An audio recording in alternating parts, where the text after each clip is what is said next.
Magandang gabi mga kabayani Pilipino. Andito na naman tayo para sa pagbigay ng komento at reactions regarding doon sa pagpunta ni Marcos Jr. Sa South Korea, nag-attend ng APEC Summit, kung saan andun yung mga malalaking leader, si Jinping, Trump. I think Vladimir Putin is present din siguro. So hindi kasi natin pero subaybayan, but meron lang tayong konting nakita doon base doon sa mga news ng GMA with regards doon sa mga leader. So bali may sumagi lang sa isip ko, kumbaga yung pagkakaiba ng dalawang leader ng Pilipinas, how to handle, to meet, to have a meeting, to the world leader. So kagaya nila Russian President Vladimir Putin, Xi Jinping, and then Trump. So during the time sa panahon ni President Duterte, napaka talaga yung, kumbaga, nagkaroon ng prosper ba, bunga yung pag meeting niya, sa mga leader. So nagkakaroon ng mga bagong alyansa, si Trump, si Jinping, and then Russian President Vladimir Putin. So nagiging maganda yung feedback Pilipinas sa mata ng mga world leaders. Then ito naman, itong presidente natin, walang alam, matagal na sa politiko, pero parang tingin ko walang alam, parang out of nowhere, siguro galing to sa Mars.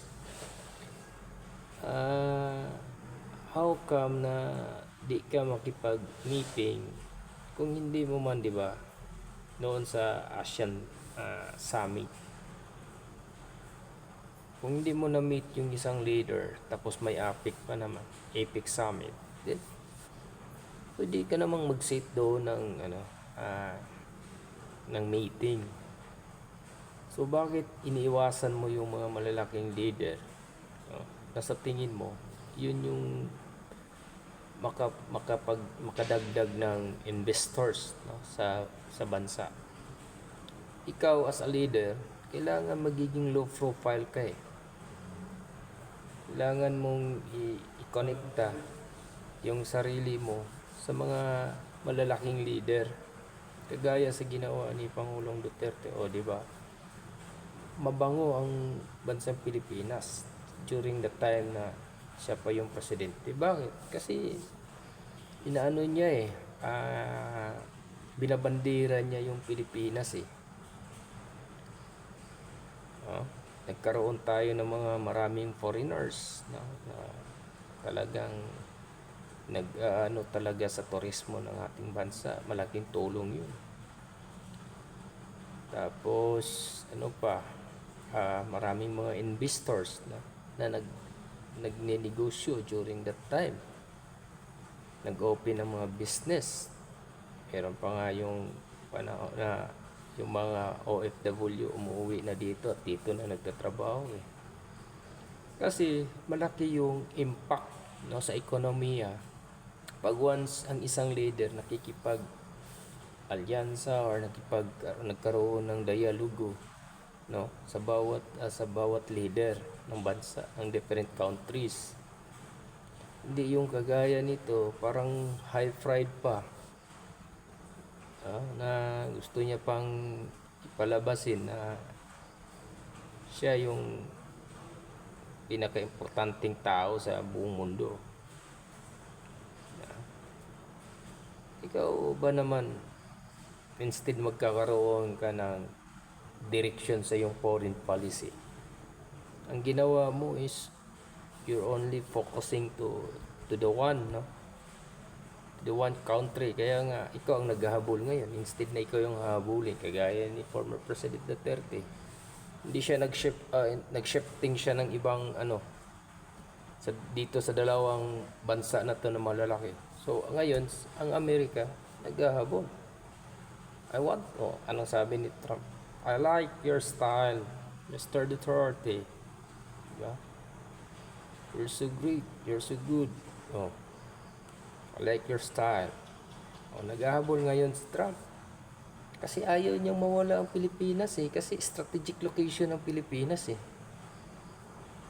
Di ba? Ganun sana ang ginawa ni Marcos. Huwag kang dapat nagiging stake ka sa foreign policy mo. As a chief architect of foreign policy, kailangan magiging stake ka. Wala ka mang pinapanigan. Ito lang namang mga kakaliwang grupo na nagsasabi na pro-China si Duterte. Noon dati-rati, yung mga previous na mga presidente, pag once nag-i-stick sila sa Amerika, nagrarally sila pro-America, pro-US, putina, ganito, ganyan. Hindi mo maintindihan. Tapos ngayon, Duterte, binabalansin niya yung foreign policy. The former president balanced to check the balancing of the foreign policy. Hindi siya nagiging maka-China, hindi siya nagiging pro-Russia, hindi siya nagiging pro-US. Instead, binabalansin niya itong mga malalaking leader. Bakit? Kasi pinapakita lang niya yung pagiging independent niya na wala siyang, sabi niya? I have no masters except the Filipino people. Wala siyang bakit siya magpapaalipin dyan sa Amerika? Bakit siya magpapaalipin sa China? Bakit siya magpapaalipin sa Russia? Which is we have our own policy. Because we are a country that we have our own policy.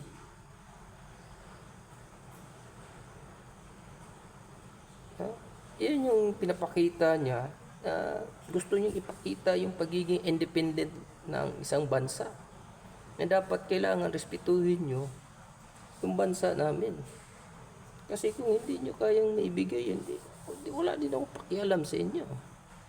Yan sana yung magiging So ngayon, nagsiset ng meeting, gusto makausap, kapag-meet ang mga world leaders kay President Duterte, gano'n. Just because nagiging matibay yung sandigan niya sa foreign policy. Talagang pinanindigan niya eh. Naging si Pangulong Duterte. Bakit sino ba kayo? Kung yun yung kakilalanin ng Pilipinas din, go ahead. Wala akong pakialam sa inyo. Ganon. Hindi yung parang nagmamakawa, ng limos para doon sa mga world leaders na mag-invest. Mag-invest kayo sa Pilipinas. Kasi kahit pa dumaranas kami ng corruptions, but I very confident na makakaahon din ang bayan namin. How come na ganun yung mindset mo? Prone ka na nga sa corruptions entire world. No? You are lumalabas ka doon sa news.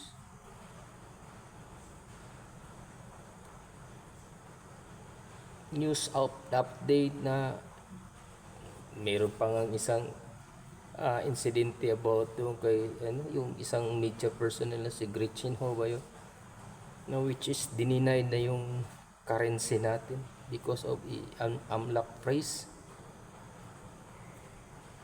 So malaking insulto yun sa pagkatao natin bilang mga Pilipino, kasi yung mga ibang bansa tinitingnan nila ngayon yung bansa natin as a corrupt country na instead inayos na.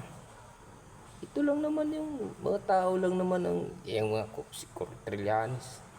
Wala namang inutil na ano, maniniwala ba kayo? Sino pa bang naniniwala dyan sa inutil na sundalong kanin na yan?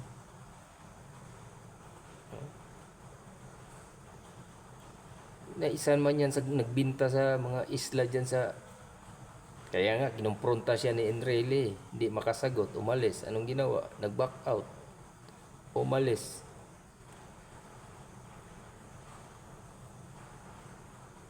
No? Yun lang naman ang pinaka ano dyan. So yung pinaka main issue, yung composures mo bilang isang leader, dapat meron kang sariling paninindigan. Dapat pinanindigan mo kung ano yung pinaglalaban mo na tama para sa iyong bansa. Para hindi yung ikaw pa ang namamalimos, parang inaano mo pa. Yung China, inaaway-away mo. Na yan lang naman ang malaking ano na instead makikipag-ayos ka, ayusin mo yung polisiya mo regarding sa West Philippine Sea. Anong ginawa mo? Nag-ship ka. Gusto mong imbakan lahat ng mga armas yung pinaalis na nga yan Estrada dati. Wala na nga mga base militar yung mga Amerikano dito. Pero bakit pinabalik mo na naman ngayon? Pag iba na naman yung presidente, patatanggal na naman yan. Ano ba yan? Bakit takot ka na nagpapalagay ka ng mga base militar para yung mga equipment nila dito na ilagay at hindi na tayo bibili na sarili nating mga kagamitan. And then, yun, ang nangyari, corruptions, kaliwat kanan, para ang pera, iko-corrupt lang. O, di ba? O ngayon, tingnan mo, anong sabi ni Gibo? Bibili na lang daw ng 6 na aircraft, fighter aircraft, 6, kaysa wala. Tama ba yan? Napaka, ano naman to? Isang, ano lang, dito na lang tayo, no? Hanggang dito na lang tayo mga kabayani Pilipino, na patuloy po tayong gabayan at patnubayan ng pong may kapal. Babus.